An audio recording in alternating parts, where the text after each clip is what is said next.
భరద్వాజ గారు 'Kingdom' release trailer చూసాం. Trailer event తిరుపతిలో గ్రాండ్‌గా జరిగింది. అవును. ట్రైలర్ చూసాం.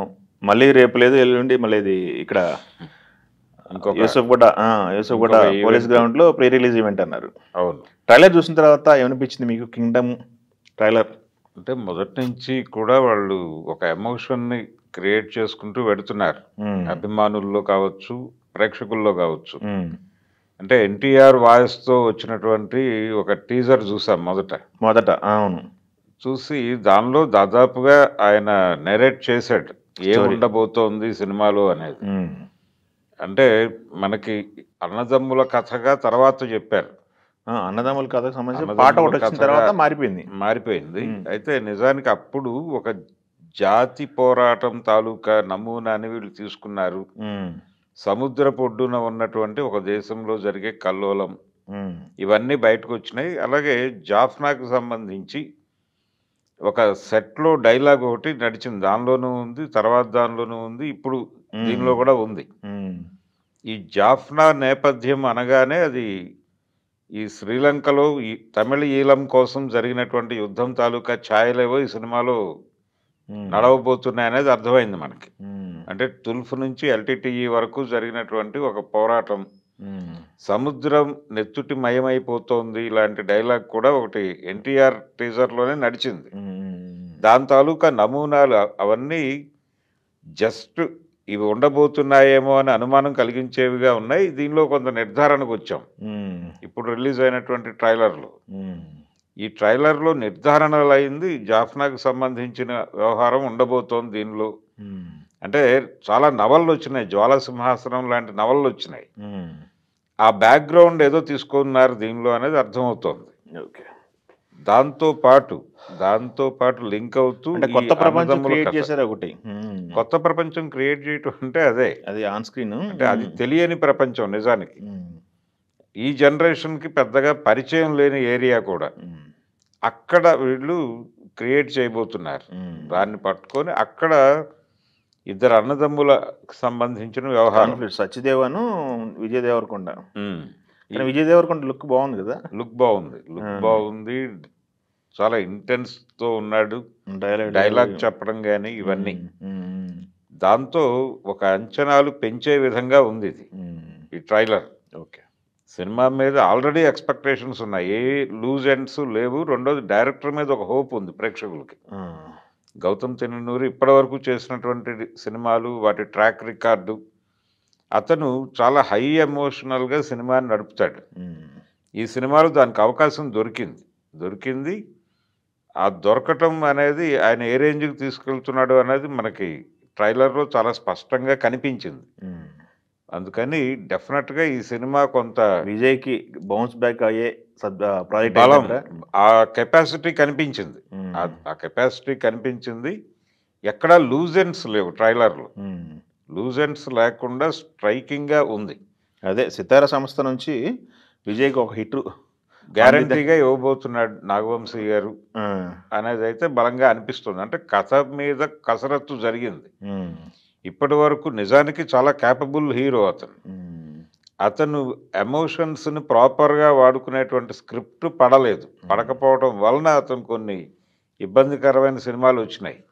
అలాగే తను కొన్ని వేరియేషన్స్ చేయగలను అని చెప్పడం కోసం కూడా కొన్ని కథల్లోకి ఎమర్జ్ అయ్యాడు కానీ అది మిస్ మ్యాచ్ అవడంతో ఆడియన్స్ ఆ థియేటర్ల వైపు కదలటం జరగలేదు ఆ సినిమాలకి. ఇది అలా లేదు. ఇది అతని యాటిట్యూడ్ కావచ్చు, అతని బిహేవియర్ కావచ్చు, అతని బిహేవియర్తో మ్యాచ్ అయ్యేటువంటి క్యారెక్టర్ దొరికింది ఇక్కడ. రూపం కూడా మార్చుకున్నాడు తను.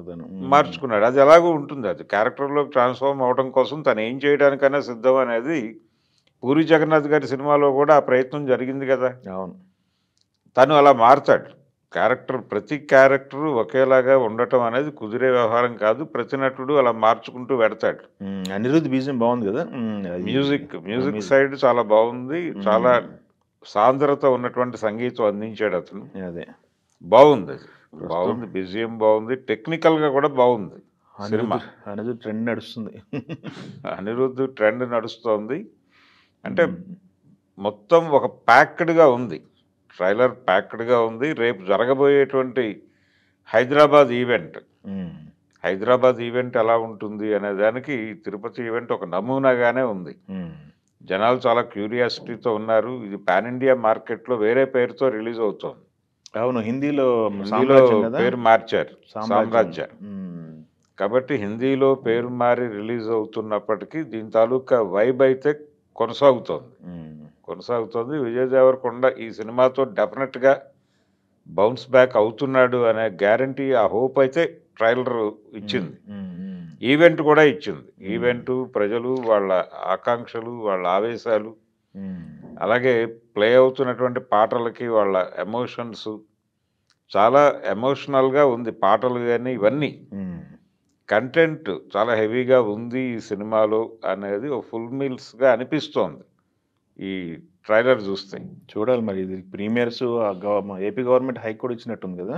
హైక్ ఇచ్చింది. 31వ తారీఖు రిలీజు. దగ్గరికి వచ్చేసాం. నెమ్మదిగా ఫేవర్ క్రియేట్ చేస్తున్నారు. ఫేవర్ క్రియేట్ చేయటం అనేది మొదలైంది, ఈరోజు అందుకుంది.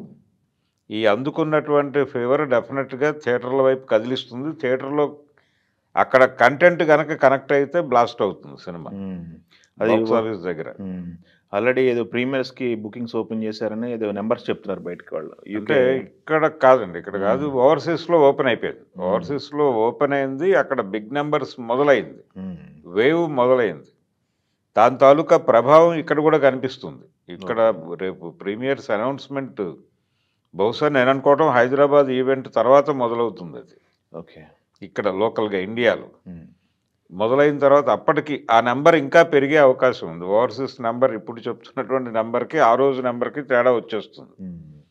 ఆ రేంజ్ అంటే జనాలందరూ చాలా ఈగర్గా చూస్తున్నారు.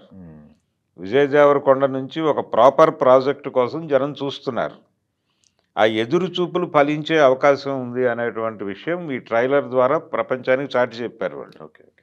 అందుకని ఇది మంచి సక్సెస్ఫుల్ ప్రాజెక్ట్ అవుతుంది అనే భరోసా ప్రేక్షకులకి ఇచ్చారు ఈరోజు. చూద్దాం. 31 జూలై 31 తక్కువ ఇంకా దగ్గరలో ఉంది కాబట్టి ఇంకో 4 రోజుల్లో రిలీజు. ఈ లోపల 2 హడావుడ్లు, ఈవెంట్లు, రకరకాల మాటలు, ఈ మాటల నేపథ్యము ఇవన్నీ కూడా ఇంకా పెంచి జనాల్ని డ్రైవ్ చేసేటువంటి ఛాన్స్ ఉంది. చూద్దాం. 31 చూసి సినిమా చూసిన తర్వాత మళ్ళీ మాట్లాడుకుందాం. Thank you.